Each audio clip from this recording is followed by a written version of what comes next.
Hi again, welcome to Brass Tacks, our video series about taking your biggest ideas and putting them into action. I'm Nicola Chin, founder of Up With Community, a practice for helping teams of people connect into their power. And with me today is Veronica Perez, a local artist, and we're here to talk about the tough question, what is the role of beauty and joy and art in dark times? Veronica, before we dive into that question, can you tell us a little bit more about what you're up to in the world?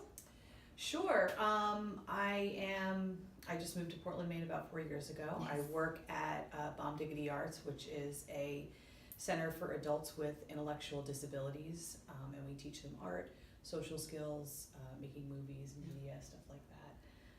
And then I also am an artist and have been working as an artist for about 10 years. Great. Tell us a little bit about your art. Most recently, I just got done with the Ellis Beauregard Foundation, where I had a residency there for 6 months, and I worked exclusively with hair and diving into all of the different aspects of what hair is, how it holds our identity, and how that can be used to talk about women and like contemporary feminist situations, specifically from like a Latinx point of view. That feels so appropriate for this week. Yeah, I know. And for today. Yeah. So I'm excited to dive in. So yes, Veronica, you were like really top of my list to want to reach out to, because Thank you know last month we talked with Danielle Conway and talked about how do you lead teams through tough times. And one of the things I had found over this last summer is I was feeling huge amounts of guilt. With everything that's going on in the world, with everything that is crashing down on so many of our communities, right? How can I experience joy? How can I dare to want to take in art? Yeah. Don't I need to kind of be in it all the time 100%? And then I also really found if I did that, there was nothing of me left. So, what do you think about? What is the role of beauty, art, during dark times? I think it's utterly important for artists, to not use these dark times as a way to talk about how like dark they are, like not talk about how we're in this pit of despair and we're just rolling around in it, but to use that kind of anger and fury to kind of dig us out of this hole that we're in, because we can get so lost in this anger and this fear that it kind of stops us from doing what we're doing. But I know we're supposed to be talking about beauty and joy, but I'll get there. Yeah, this is great. This anger and this fear and this, I've been working a lot with anger over these past couple of months, because I think a lot of people, especially women, are like really angry right now at what's going on in the world, and using that as like a catalyst for my art, but using it in a way where I take like the beauty of hair and the softness and kind of lull people into a false sense of security and like show them like actually how angry women are. And it's kind of like if I come at someone as a woman, unfortunately, and I'm very angry with them, I get nothing. But if I come at them with softness and then I kind of lead up to that, then they start to listen. It was like the testimony that Dr. Ford gave yesterday. She was poised, she was heroic, she was just so beautiful up there on the stand, just talking about what this person did to her, but she just did it with this like purity and grace about herself that I felt that probably did stem from a lot of anger, but at the same time she used it to like harness it and then like speak about this incident with this person. So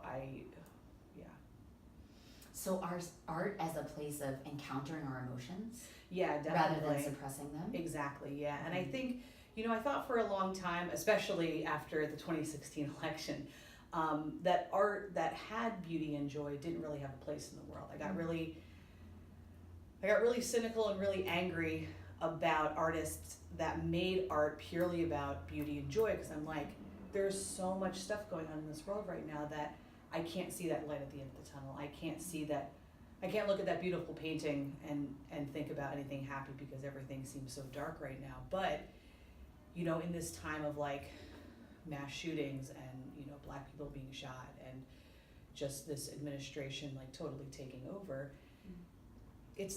I've grown a little bit softer and started to see these images and the artwork that focuses on beauty and joy as like a light at the end of the tunnel. It's like, okay, this is what we're working for. We're working to get to this place of where we can reside in this happy and joyful place. And, you know, like I said earlier, if we're stuck in these like really dark times, I think that's kind of digging a hole deeper and deeper and deeper to something that you can't get out of. So I'm saying that there is a time and a place for that anger and that fear, but it needs to be used as like a catalyst to like propel you forward, to like get you to where you need to be, to find that beauty and joy in the world, whether it be art or music or looking at your kids or, you know, taking in like a beautiful sunset or something like that. So yeah, and we're both moms. yeah, yes, soon to be. You know, yeah. And that was one of the things that really changed my relationship to this question, because I said, this is my kid's only childhood. Yeah. And if their mom is kind of like off, depressed and angry 24/7, that can't work, right? Yeah, absolutely. And it really changes the math, and it really calls gender into this question that we're talking about. Yeah. For sure. And like I remember finding out I was pregnant, and I, you know, I'm 35 years old, but I perpetually live as like this very weird, reclusive, like college student that's like just like really cool and like really depressed because it's like cool, but I mean depression's not cool, but you know what I mean. You kind of we're not talking about the physical, but exactly. That, you kind of like, you know, very moody and brooding and stuff like that. But once I found out that I was pregnant, I was like, wow, there's not really a time for me to kind of like you said, have all those negative feelings and then pass them on to like my daughter and like have her see, oh, well, my mom's being cynical about this, then I should be cynical and angry about this. And it's like, well, you can be cynical and angry, but like I said earlier, you need to find your way outside of that, and you need to look at like the brighter side of life, just so you can get through day to day, and you know, you don't end up sad all the time, because it is sometimes debilitating thinking about all the stuff that people have been through, especially when Hurricane Maria hit Puerto Rico. That was like supremely devastating, and you know, people lying about how many people actually died, and you know, having family that has come from there, it was like harrowing to see that nobody was actually like taking care of them. So I was angry about that for a long time, but then afterwards, you know, you kind of find this place of like power in anger. So I think that if I can show my daughter that there's power in anger, I think that'll be a good thing than just being like stagnant and angry. So yeah, because it's not about not wanting to feel our feelings, but to feel all of the feelings, not just the anger, not just the sadness. I think that was, for me, I felt guilty about feeling anything other than angry or sad. Yeah, right? Exactly. Yeah. And so a lot of your work, you know, comes from or is in communication with the Latinx experience here. And, you know, this summer has just been devastating for a lot of our communities, from Puerto Rico to the detentions, child separations from their families. How has some of that been impacting your work, or how you're thinking about your work moving forward? I think it's impacted my work in a number of ways. I think that I've taken all of that anger, specifically from the children and families in detention centers, and I started to make work with like fences and hair, and like really like, you know, shoving the hair inside of the fences to show that caught and trapped feeling, because I didn't know, you know, what else to do with that anger inside of me. You know, I went to protests, I, you know, emailed senators, and you know, but even doing all of that, you still feel, you're like, what else can I do? Like, I don't know what else to do besides like going down there and standing in front of ICE and being like, which would be great, but it's not like a possibility to like actually do that, unfortunately. so I use that extra anger after all of that to create these pieces of artwork that have to deal with like tearing families apart, and it features a lot of torn hair and these metal fences that have hair shoved inside of them. So as like you were saying earlier, not to switch the topic, but you were saying earlier, like you were feeling guilty, like you felt guilty because I guess you didn't know.